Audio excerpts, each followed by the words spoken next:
பார்லிமெண்ட்டில் கிடைச்ச அதே கிரிப்பு அசம்பிளிலையும் விட்டுறக்கூடாது. பொதுவாக அசம்பிளில் அந்த கிரிப்பு கீழே போகும்.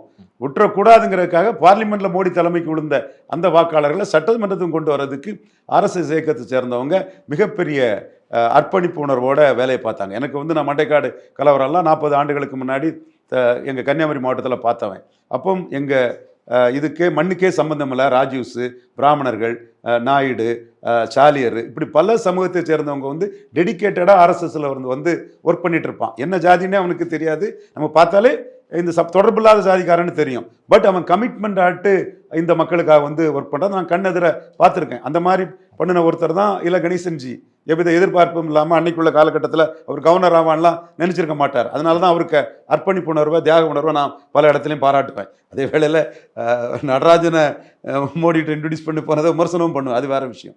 ஸோ இந்த இடத்துக்குள்ள ஆர்எஸ்எஸ் கேடர்ஸ் ஒர்க்கர்ஸ் வந்து இந்தியா ஃபுல்லாக வந்து நின்று ஒர்க் பண்ணாங்க. அடுத்து